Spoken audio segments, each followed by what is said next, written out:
comunicando com outros cidadãos que não era necessário, que não conseguiríamos, a não ser estando fisicamente, e aumentando o conhecimento global. Portanto, estas são algumas das grandes vantagens que existem neste momento. Eu gostava de partilhar convosco um vídeo, se calhar parar aqui a partilha e voltar a partilhar, que fala um bocadinho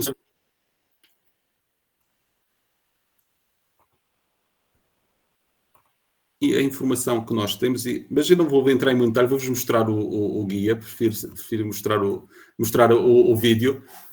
O tema do vídeo é um vidente que vai tentar adivinhar a vida das pessoas com algumas técnicas. É um vídeo que não é muito comprido, eu vou partilhar convosco, espero que o som também saia.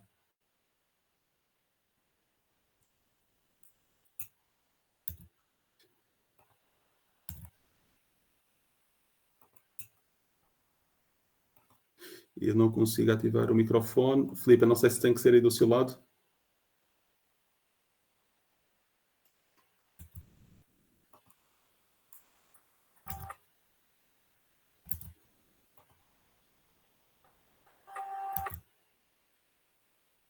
Conseguem ver, não?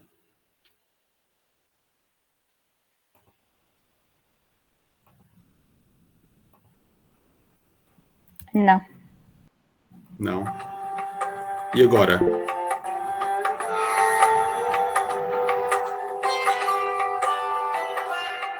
Conseguem ver?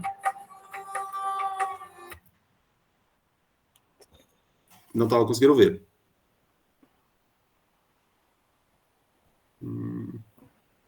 Eu, por exemplo, só consigo ouvir, não consigo ver.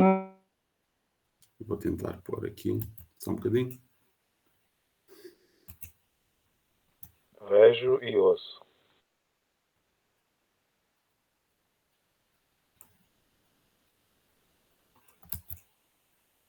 E agora? Conseguem ver?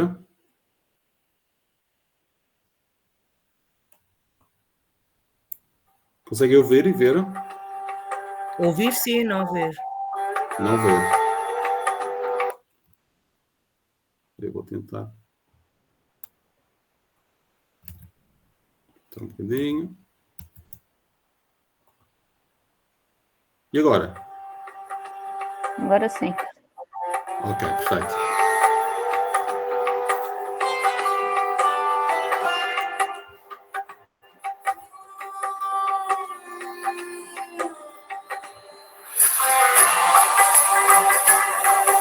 Taxi.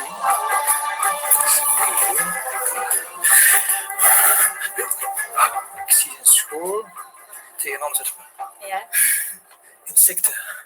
alsjeblieft. Ik voel 2 insecten op je rug. Kan dat? Ja, vlinders. Slovenie. Ouais. Een moto. Oranje. Pas erop. Zenit.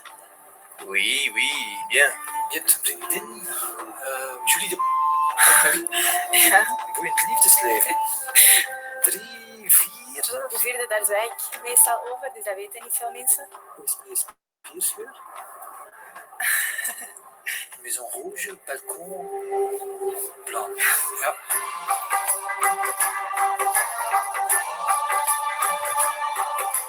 Ik zie geld, ik zie transacties, maar kent je rekeningnummer van buiten? Ik denk dat ik het wel weet. Die staat wel negatief op je bankrekening. Ja? 9, 7.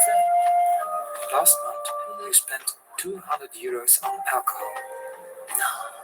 Vorige maand €300 aan kleding gespendeerd. 8, Ja. 5 voor een huis dat van eigenaar gaat veranderen. €795.000. Ja, eigenlijk. 41. Ja. Serieus? Ja, dat is het.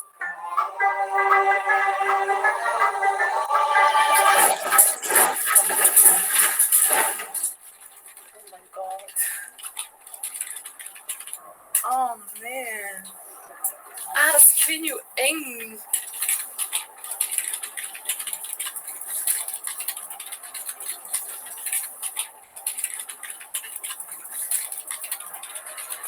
सोने जागी हमें किसे ना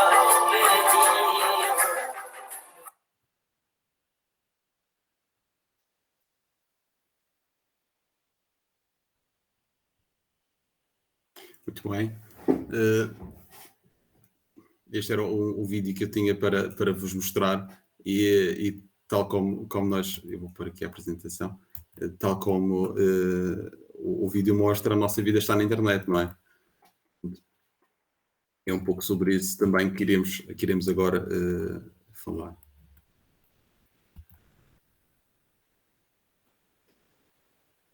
Um bocadinho. Para a apresentação. Muito bem.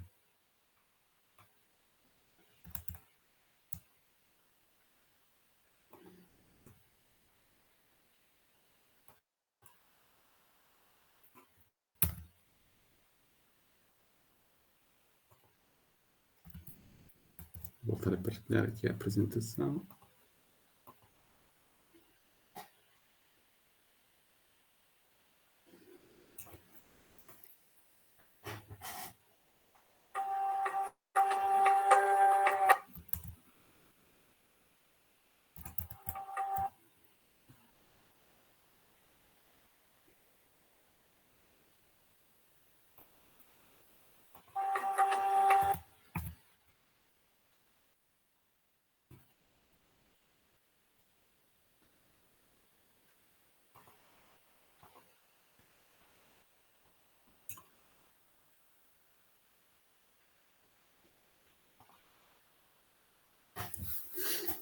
Aquilo que o vídeo nos mostrava era, ao fim e ao cabo, que os nossos dados não era evidente nenhum. Portanto, basicamente o que o senhor estava a fazer estava com a equipa que vocês viam por trás da janela, era consultar informação que está disponível na internet, que está disponível nas redes sociais, que está disponível através de ferramentas que permitem obter esses dados e obter informação diretamente dos perfis públicos dessas mesmas redes sociais e com isso construir informação sobre nós.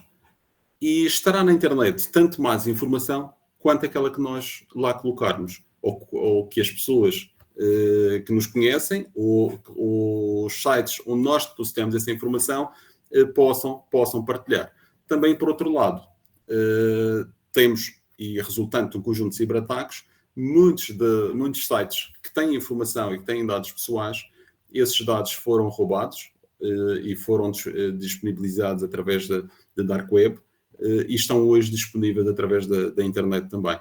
Portanto, hoje existe um conjunto de informação vasto que é possível e que está disponível para este tipo de ferramentas fazerem uma análise. E, de facto, uma vez publicado na internet ou nas redes sociais, essa informação não é eliminada, porque há sempre vestígios que ficam guardados. O que iremos ver de seguida é que tipo de comportamentos é que nós podemos fazer no dia-a-dia para minimizar este impacto. Portanto, é um bocadinho sobre isso que eu vos vou falar. Também vos dar aqui alguns exemplos de ciberataques que têm ocorrido nos últimos meses em Portugal. Desde o início do ano, que têm sido dezenas de ataques cibernéticos a grandes organizações, tal como o Vodafone, o Grupo Cofina, o Grupo Imprensa,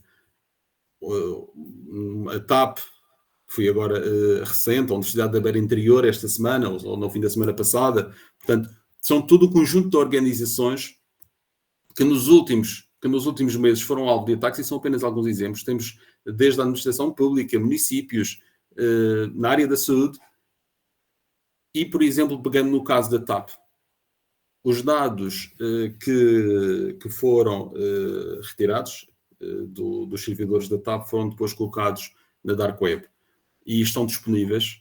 Eu próprio tive acesso a essa informação e estão disponíveis na internet para qualquer técnico mais habilitado poder usá-los e para qualquer organização criminosa poder também usá-los. E vocês perguntam-me, ok, mas a TAP pode ter ficado com o meu e-mail e com o meu nome e com o meu telemóvel, e então o que é que vai acontecer daí? Não vejo mal nenhum em relação a isso, mas não nos podemos esquecer que muitas vezes o nosso e-mail, o nosso nome e o nosso telemóvel são 3 dados muito importantes quando nos referimos à recuperação de redes sociais ou de dados bancários, ou pura e simplesmente são alvos para podermos ter um ataque de phishing direcionado, porque vamos acreditar que, com mais certeza, que quem sabe o nosso telemóvel, a nossa morada de casa, o nosso nome, provavelmente será quem diz que é. E esse é o tipo de informação que neste momento está na internet, e nós temos que nos proteger, ao fim e ao cabo, desse tipo de ameaças. A União Europeia e os Estados-membros têm feito um pouco o seu trabalho e têm criado legislação específica na área da privacidade, na área dos direitos dos cidadãos, na era digital. Existe hoje, de facto, um conjunto de regras, de obrigações, de leis que protegem a nossa privacidade, mas há uma parte muito importante que só depende de nós, que só depende dos nossos comportamentos. Portanto, é um pouco sobre isso que eu queria depois falar. Ao nível da legislação, temos o Regulamento Geral de Proteção de Dados e a sua lei de execução em Portugal, a Carta Portuguesa dos Direitos Humanos na Era Digital, portanto, que foi divulgada o ano passado, em maio. Existe também legislação específica dos cookies, é algo que muita gente não sabe, mas há muitos anos que existe legislação que obriga a forma como os cookies são desenhados e são instalados nos nossos equipamentos. E também existe, agora mais recente, o Regime Geral de Proteção de Denunciantes de Infrações. Isto aplica-se também a questões de segurança e de privacidade. Portanto, ele é muito mais vasto do que isto. Estamos a falar de denúncias de corrupção, de assédio sexual, de contratação pública, tem diversas áreas. Uma delas é a questão da cibersegurança e da privacidade.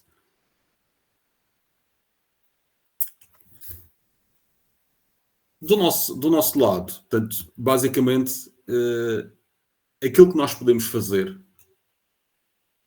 é efetivamente mudar o comportamento, ou pelo menos as nossas ações não comprometerem a segurança e a nossa privacidade.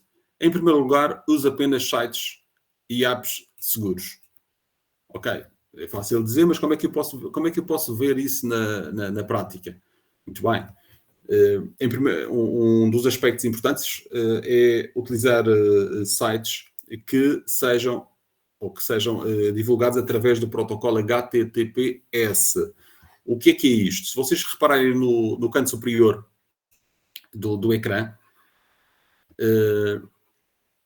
eu até poderia partilhar convosco um exemplo. É mais fácil mostrar.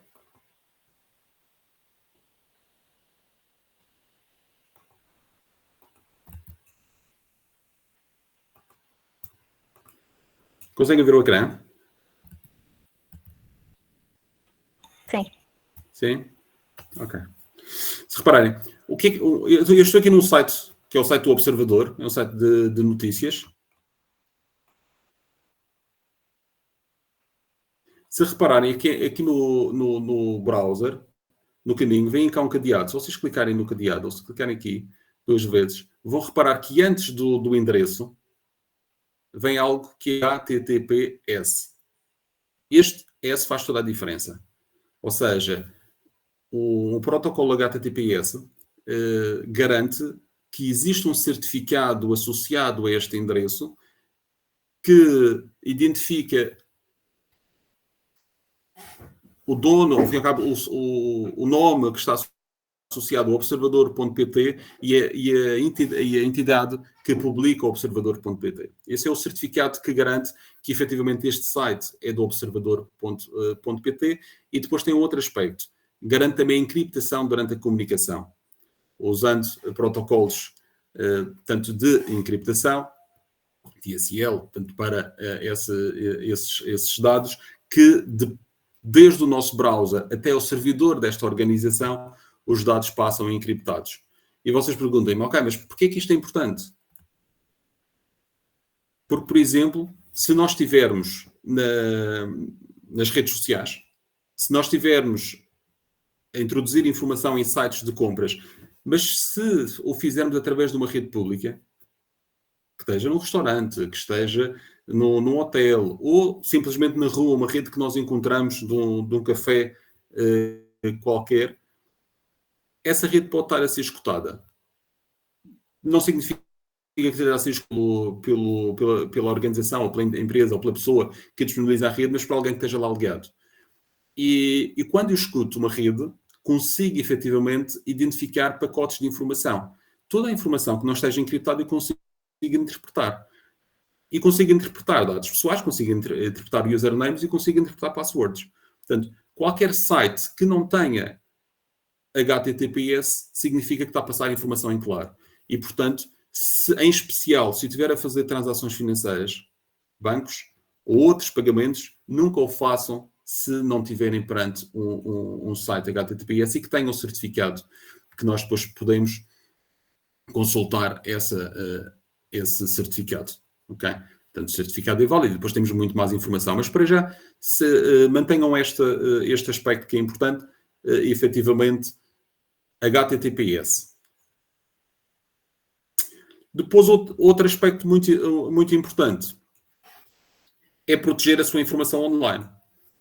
Ou seja, eu devo colocar online apenas a informação que devo ter online. Eu não preciso de ter na internet, ou no Dropbox, ou no Google Drive, ou no e-transfer, ou em outras ferramentas, informação que não queira partilhar e que as pessoas, que não seja para ser do conhecimento geral. Eu tenho que ter algum cuidado, em especial se estou a usar este tipo de serviço que é gratuito. Eles não garantem, primeiro, que os nossos dados não garantem a disponibilidade, que os dados fiquem disponíveis, e depois também não é garantido que não sejam analisados pelos próprios Estados. Não quero entrar em muito detalhe, mas, por exemplo, o Privacy Shield, que é um acordo internacional entre os Estados Unidos e a União Europeia para a troca de dados, foi abolido o ano passado. Isso significa que a União Europeia não concordava com o comportamento que o Estado dos Estados Unidos fazia aos dados que lá eram colocados nos servidores dos Estados Unidos. Se nós pensarmos que a grande parte das multinacionais, incluindo as redes sociais, incluindo algumas dessas empresas de transferências massivas de dados, têm servidores nos Estados Unidos, isso significa que eles possam estar a ser também analisados por esse Estado, e não significa que estejam a cumprir com as regras do RGPD, da proteção de dados europeia. Quem diz os Estados Unidos, diz a China, diz a Rússia, diz qualquer outro país que não seja adequado, e de facto é importante, quando se escolhe um sítio para fazer o backup dos nossos discos rígidos ou para guardar informação, que tenhamos algumas garantias, nomeadamente que a informação está na União Europeia e que estará sempre disponível quando necessário. Um terceiro ponto que eu gostava de partilhar convosco é: pense antes de publicar ou de partilhar. Muitas vezes nós somos quase que, entre aspas, obrigados, ou sentimos a necessidade de partilhar com os amigos, com familiares, e efetivamente a informação, no momento em que ela acontece, eu estou de viagem e publico o sítio onde cheguei, ou publico o grupo de amigos com quem estou, ou outras experiências, mas atenção, porque o que eu estou a dizer é exatamente onde estou, com quem estou, o dia, a hora. Essa informação vai ser analisada pelos algoritmos que interpretam imagens, recebem os metadados dessas mesmas imagens, com a localização geográfica, o tipo de equipamento que tirou a fotografia, a hora. Todos esses dados passam a estar disponíveis, e também os comportamentos. Portanto, se estava num sunset, se estava numa discoteca, estava no mar, portanto, o tipo de sítio onde eu estou e a localização depois pode ser também usada. Portanto, muito importante, antes de publicar e partilhar, pensar duas vezes se é importante ou não é importante. Depois, praticar a ciberhigiene. Aqui, basicamente, nós e a internet tem muita informação sobre nós. Nós colocamos muitos dados na internet, mas de vez em quando devemos limpar tudo aquilo que não é necessário. Ao fim e ao cabo, dados a mais, informação a mais, deve ser eliminada quando não é necessária. E também há alguns cuidados a ter, nomeadamente em partilharmos os acessos com terceiros. A necessidade de fazer o reset das passwords. Iremos falar já nos casos práticos de seguida de 2 ou 3 dicas que são de facto muito, muito importantes. Uma premissa que também se coloca cada vez mais é um comportamento, uma política de Zero Trust Security, ou seja, por omissão, vamos pensar que podemos ser atacados. E, portanto, não vamos confiar no site à primeira vista, vamos olhar para os dados, vamos vamos passar o rato por cima dos links para ver o endereço, se é igual ao do site que diz que é. Vamos ter aqui alguma cautela, não vamos partilhar passwords nem para os amigos, porque sabemos que se o fizermos através do WhatsApp ou se o fizermos através do Messenger do Facebook, aqueles podem ser essas redes atacadas, ou até o nosso amigo pode ser atacado e com isso também ele disponibilizou sem querer acesso às nossas passwords ou à nossa informação e, portanto, ter este comportamento de vamos ter a certeza que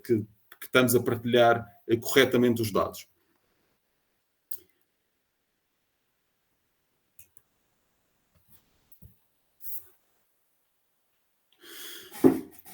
Gostava de passar agora por alguns casos práticos.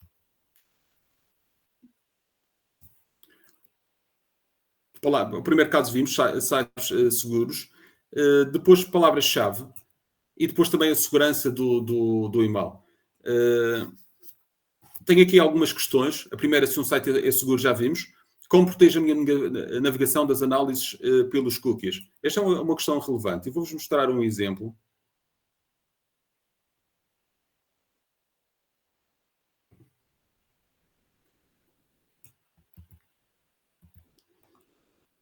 Eu vou tirar a partilha para conseguir ver se tem alguma coisa escrita no chat.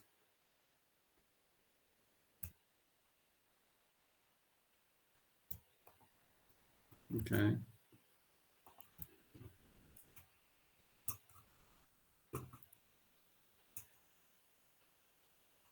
Ok, muito bem. Vou voltar então a partilhar.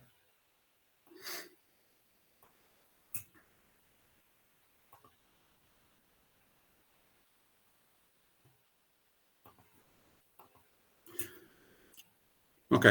Estão a ver o site do Observador? Sim. Muito bem.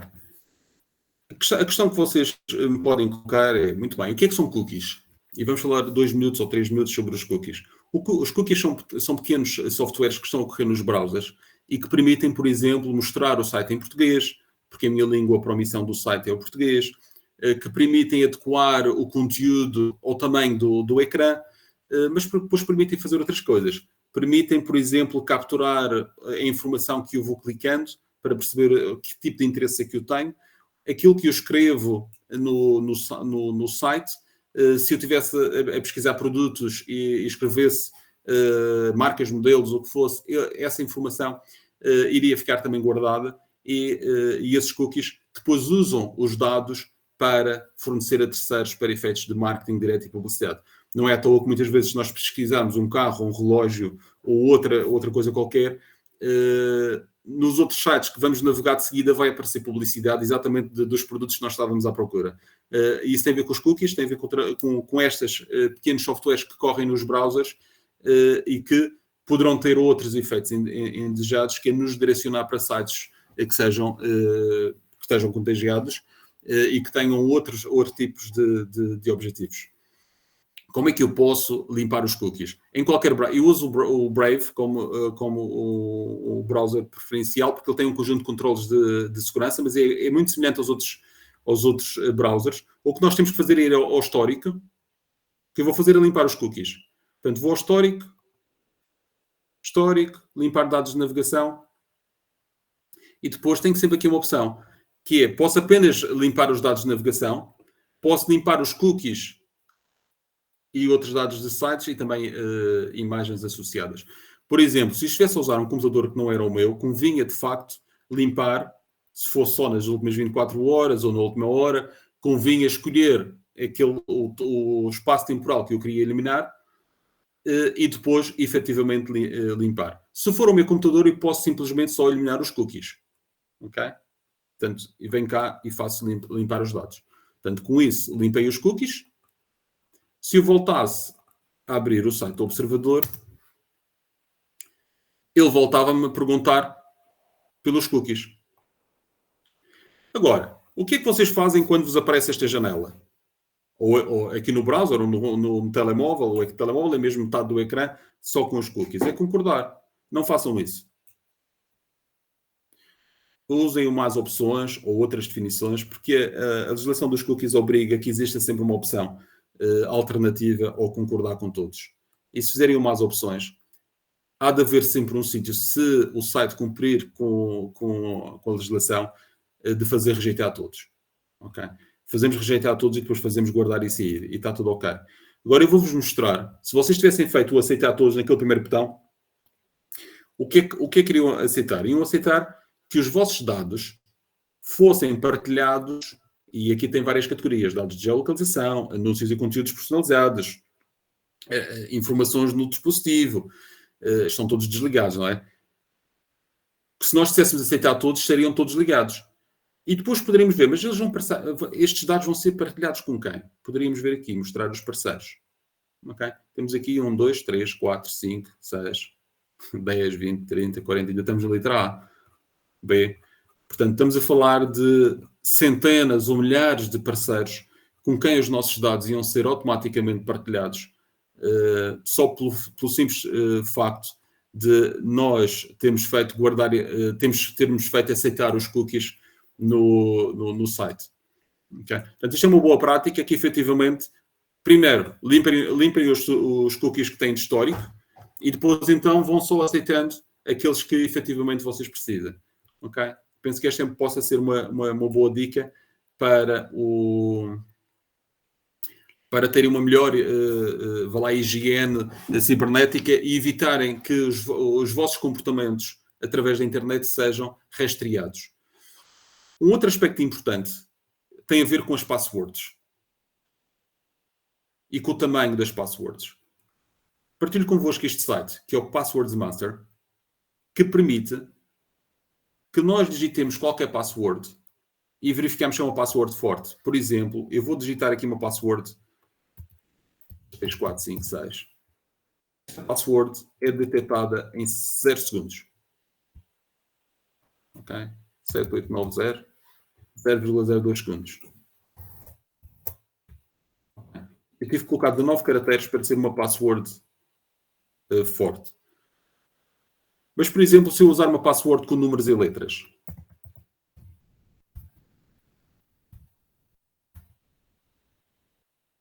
Ok? 18 séculos, perfeito. Portanto, tenho aqui uma boa password, ou seja, uma password que muito provavelmente não vai ser detectada. Só tenho um problema. Como é que me vou lembrar desta password? Não vale a pena escrever num post-it e deixar no ecrã do computador. Portanto, isso seria pior do que ter uma password simples. O que nós temos que ter é, efetivamente, regras para poder criar passwords. Que possa ser as iniciais de um poema ou de um provérbio, a primeira letra. Poderá ser informação e palavras que não sejam palavras de dicionário.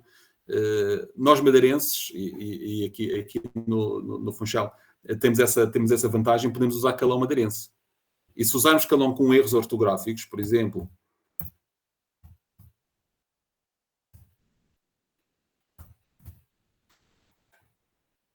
e metendo aqui um P grande e metendo aqui ponto e ponto de exclamação, 99. Pimpinela, ou pimpinela, ponto de exclamação 99, temos logo aqui uma password complicada. Podemos usar também aqui uma semira.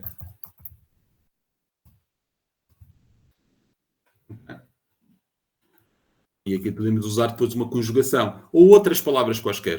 Deixo-vos aqui este site, passwordmaster.com, para experimentarem algumas passwords. O importante é terem mnemónicas para as criarem. Ok.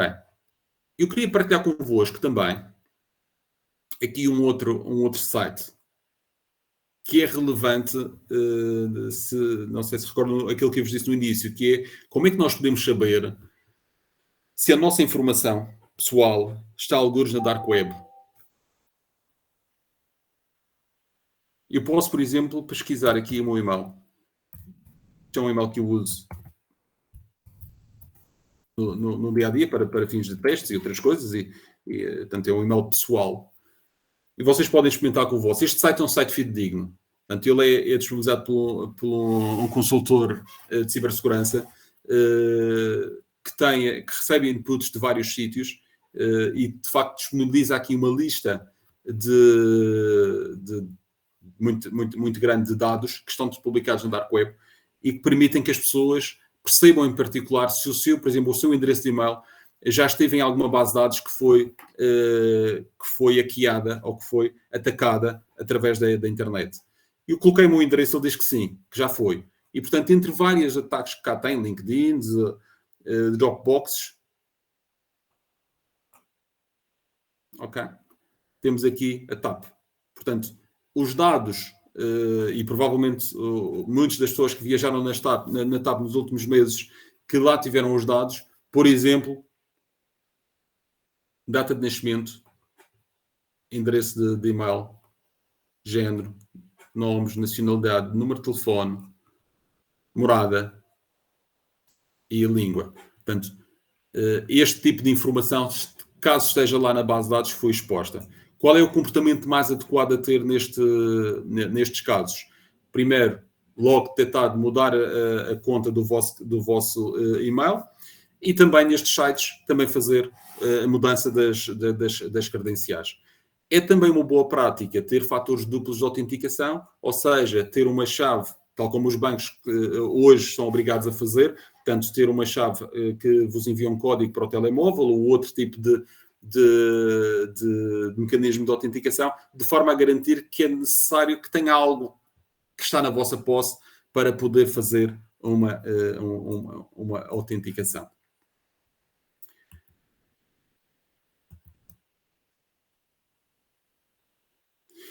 Muito bem. E porque estamos já em cima do nosso tempo, eu vou só finalizar com algumas dicas de formação que é gratuita e está disponível através da internet para cidadãos, nomeadamente na plataforma Now. Cidadão Ciberseguro, RGPD para cidadãos atentos, Cidadão Ciberinformático, mas é a plataforma Now. Tem um conjunto de cursos muito interessantes, também muitos deles disponibilizados pelo Centro Nacional de Cibersegurança e que qualquer pessoa pode se inscrever e pode fazer esses cursos. Para profissionais e organizações, temos outro tipo de cursos de consciencialização e cibersegurança, de Data Protection Officer, ou então nas áreas do 27001, bem como outras certificações que o AC Council tem disponíveis para profissionais nestas áreas. Eu não me queria alongar mais, porque também deixo agora um pouco o tema para perguntas e respostas que queiram colocar.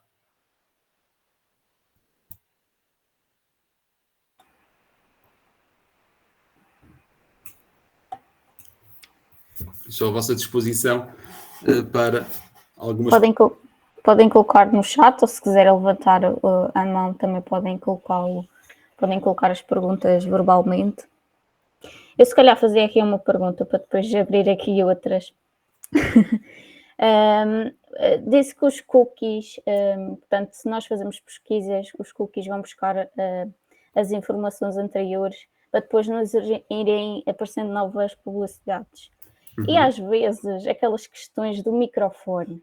Parece que o telemóvel está à escuta, estamos a falar de um determinado assunto e nos aparece depois publicidade também acerca desse determinado assunto. Isso é inteligência artificial? É os cookies? O que é? Muito bem. Através do nosso telemóvel, nós podemos ter aplicações instaladas. Essas aplicações podem ou não ter ativo a interpretação das chamadas, do texto. E hoje em dia, em especial para quem usa o telemóvel do carro, há um conjunto de aplicações, Waze e outras, que utilizam a voz do Google, que utilizam a voz para receber comandos. Se nós tivermos outras aplicações instaladas que estejam a usar esse mesmo mecanismo, elas podem interpretar aquilo que estão a ouvir. Ou seja, podem interpretar o microfone do nosso equipamento e, com isso, usar os dados para, por exemplo, nos mandarem uma publicidade no seguimento de uma conversa que tivemos com alguém no café ou ao telefone. Por isso, o que é importante nas apps que nós temos no nosso telemóvel, tal como devemos desligar a georreferenciação para aquelas aplicações que não necessitam, que devemos desligar a questão da câmara, da leitura dos SMS, também devemos desligar a interpretação da voz através do nosso equipamento. Portanto, isso é algo que nas definições se consegue inativar.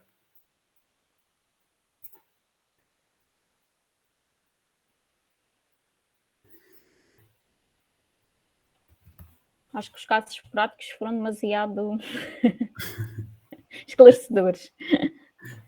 E por acaso estava a ver aqui o exemplo da DEC Proteste, exato. E o Centro Nacional de Cibersegurança também tem eu já partilho convosco, tem também um site que permite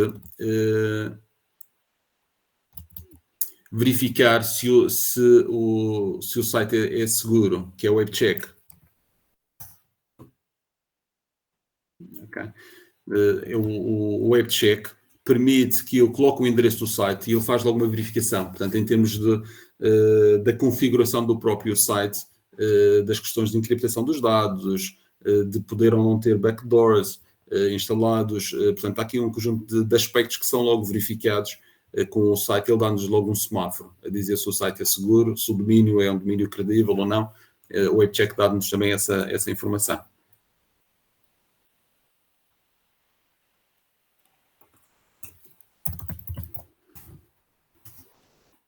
Há forma também de sabermos se a nossa conta foi, por exemplo, agora com a questão da TAP, se a nossa conta foi uma das contas que foram hackeadas. Sim. Os nossos dados, no caso, estiveram expostos. Sim, uma das formas mais fáceis de o fazerem é através daquele link que eu vos passei, o haveibeenpwned.com, em que vocês colocam o vosso endereço de e-mail e se na lista de sites estiver lá o da TAP, isso significa que efetivamente os vossos dados fazem parte da lista de 1,5 milhões de pessoas que tiveram os seus dados expostos. Aqui uma chamada de atenção, que tem a ver mais com o contexto empresarial, mas todos nós, ou alguns de nós, trabalhamos em organizações, só devem usar os dados profissionais, ou seja, o endereço de e-mail da vossa organização, em temas que sejam efetivamente do contexto profissional. O que está a sentir, por exemplo, com este ataque da TAP, eu que trabalho em cibersegurança, no dia-a-dia vejo estas questões, é que efetivamente os e-mails das organizações, imaginemos que eu usava Vitorino Gouveia, @ a minha organização, esse meu e-mail estaria na lista disponível na Dark Web. A partir daí, muito provavelmente eu seria atacado com phishing para o meu e-mail profissional e se tivesse um link ou algum anexo com malware ou com ransomware associado, eu poderia ter o risco de infectar toda a minha organização. E hoje em dia, nós não vimos na sessão de hoje, mas num outro dia, num outro momento, podemos falar um pouco sobre phishing e sobre esse tipo de ataques. Um ataque desse género pode mandar uma organização abaixo. Um ataque ransomware pode, efetivamente, depende do tipo de ataque, parar completamente uma organização e pode ou não haver perca de dados. Portanto, o facto de nós estarmos a expor o e-mail das nossas organizações tem ou poderá ter esse risco acrescido para a organização. Temos aqui já uma pergunta. A Google tem vários data centers espalhados pelo mundo. Como garantimos que os nossos dados são armazenados na Europa? Excelente questão. Aqui temos que separar duas coisas. As contas business e as contas privadas. Se nós tivermos uma conta Google grátis, eles não garantem que esteja na União Europeia. Ou pelo menos não é garantido, até porque eles fazem replicação de data centers e os dados poderão estar algures. Não é garantido que as contas que nós temos no nosso dia-a-dia, que são gratuitas, estejam alojadas na União Europeia. No caso das contas business é diferente. O Google Suite e outros pacotes empresariais Google, temos mesmo a possibilidade de escolher em que país da União Europeia, ou pelo menos no espaço europeu, e garantir que, por exemplo, os dados não são replicados para os Estados Unidos, ou para a África do Sul, ou para outro país fora. Se comprarmos o armazenamento, não tenho a certeza. Não tenho, de facto, não tenho. Aí estamos a pagar, mas eu não tenho a certeza que nesse caso tínhamos ou não. Essa é uma boa questão que eu posso tentar validar e depois dou-vos resposta. Se por omissão a conta for business, sim. Se nós temos uma conta gratuita e apenas compramos mais espaço de alojamento, não tenho certeza desse ponto. Mas convém validar. Convém efetivamente ir às letras pequeninas, às facs e validar.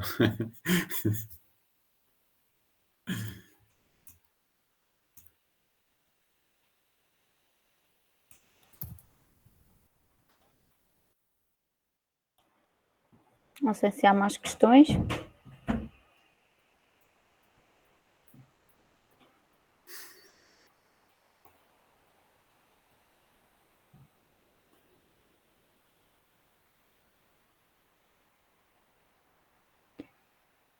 Creio que não, também já ultrapassamos o nosso tempo. Não sei se quer acrescentar alguma informação, Vitorino. Agradecer o facto de estarmos cá e temos estas pessoas até ao fim da sessão, mostram o interesse que tiveram na sessão. Podem sempre me contactar caso tenham alguma dúvida. Aliás, eu posso partilhar aqui o último slide que tinha convosco, só que tem o contacto. E efetivamente, se estejam à vontade no dia a dia, podem também usar esse contacto e pronto, e estou disponível para em qualquer momento que pretendam esclarecer qualquer questão, quer seja no contexto do cidadão, como no contexto empresarial, onde eu faço isso no meu dia a dia. Estou disponível para, junto das vossas organizações, também vos auxiliar. Portanto, da minha parte, só tenho a agradecer este momento de partilha convosco. Obrigada, acho que nós também temos que agradecer e muito aqui pelos seus esclarecimentos e pela forma tão simples e prática que nos trouxe aqui estas questões e de certa forma, de dispositivos que usamos diariamente e agora que estamos cada vez mais conectados e muito mais expostos a estes tipos de ataques. Agradeço a vossa presença, a presença de todos e em especial do Dr. Vitorino. Resto de uma boa noite e contamos convosco para as próximas conversas. Muito bem, ok. Obrigada, boa noite. Obrigado, boa noite.